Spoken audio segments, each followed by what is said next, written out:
একটা welfare state based on the holy Quran and hadith আমরা প্রতিষ্ঠা করতে পারবো ইনশাআল্লাহুল আজিজ। সেটাই আমাদের স্বপ্ন। যদি এদেশে ইসলামী হুকুমত কায়েম হয়, আজকে হিন্দু বা খ্রিস্টানরা তারা যেইভাবে দুঃখিত, লাঞ্ছিত, অপমানিত, ভয় ভীতির মধ্যে তারা দিন যাপন করে, না, ইসলামী হুকুমত আসলে তাদের কোনো ভয় থাকবে না। ধর্মীয় কৃষ্টি কালচার পালন করতে তাদের কোনো অসুবিধা হবে না।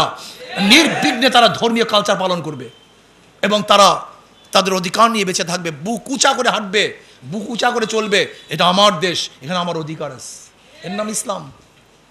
জনাবে মুহাম্মদ রাসূলুল্লাহ সাল্লাল্লাহু আলাইহি ওয়াসাল্লাম যখন তার জনগণের সামনে, সাহাবাদের সামনে বসা থাকতেন, আমার নবীকে যারা চিনত না তারা পার্থক্য করতে পারতো না কে নবী এবং কে সাহাবী।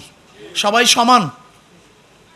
আমার নবী আলাইহিস সালাতু ওয়াস সালাম একই প্লেটে সবাইকে নিয়ে খানা খেতেন, একই দস্তারখানে বসতেন। বাহিরে যদি বৃষ্টি হতো 1 ঘন্টা, আমার নবীর ঘরে বৃষ্টি পড়তো 2 ঘন্টা। জনাবে মুহাম্মদ রাসূলুল্লাহ সাল্লাল্লাহু আলাইহি ওয়াসাল্লাম খন্দকের ময়দানে সাহাবাদের সাথে সাম্যতা রক্ষা করে একই সাথে কাজ করেছিলেন। হ্যাঁ, সাহাবারা প্রশ্ন করেন, ইয়া নবী আল্লাহ, ক্ষুধার্ত, পেটে পাথর বেঁধেছি। নবী আলাইহিস সালাতু ওয়াস সালাম কয়টা পাথর বেঁধেছো? দেখে একটা। আর আমার নবীর পেটে পাথর ছিল 2টা। সাম্য। শুধু কি তাই, 5 ওয়াক্ত নামাজে আমরা সাম্যতা শিক্ষা দেই।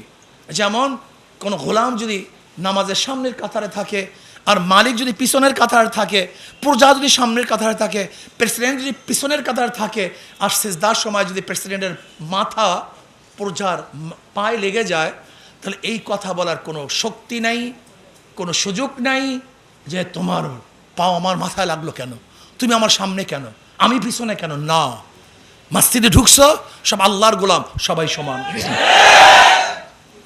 ইসলাম সাম্যতা শিক্ষা দেয়। আপনি কি দেখেছেন মৃত্যুর পরে কাপনের কাপন, গরিবেরও যা, বড় লোকেরও তা, প্রেসিডেন্টেরও যা, প্রজারও একই মাটি, একই সাম্যতা, একই জানাজা, একই কায়দা, কোনো পার্থক্য নেই। ইসলামের সাম্যতা সব জায়গাতে আছে। এরপর আসেন সামাজিক মর্যাদা।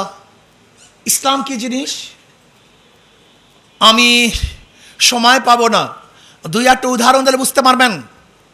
বেলালে হাফসি রাদিয়াল্লাহু তাআলা আনহু, যিনি নিজে গোলাম, বাবায় গোলাম, দাদা গোলাম, গোলাম জাত গোলাম, 1 টাকার মালিক ছিলেন না, 1 শতক জমির মালিকও তিনি ছিলেন না, কালো কুচ্ছিত ছিলেন।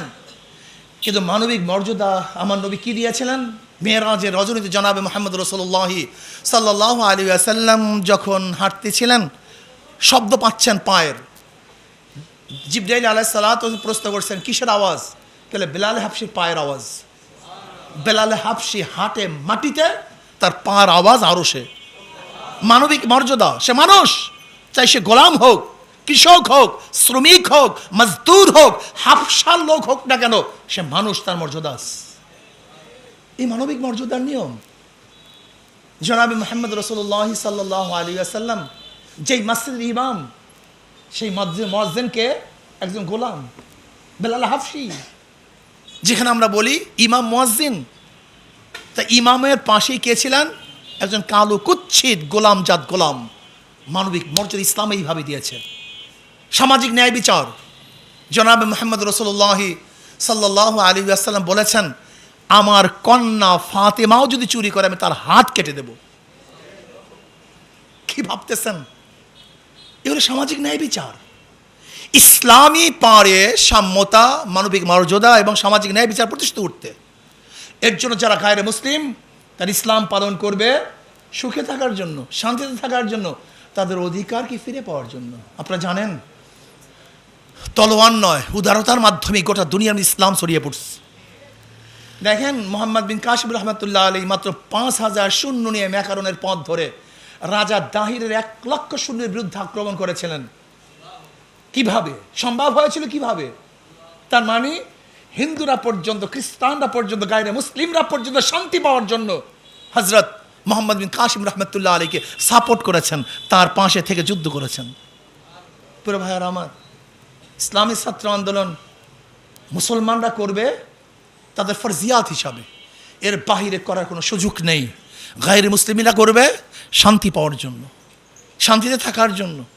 তাদের অধিকার ফিরে পাওয়ার জন্য, তাদের মর্যাদা রক্ষা করার জন্য, তারা বুক উঁচা করে বসবাস করার জন্য গায়রে মুসলিম ইসলামী আন্দোলন করবে।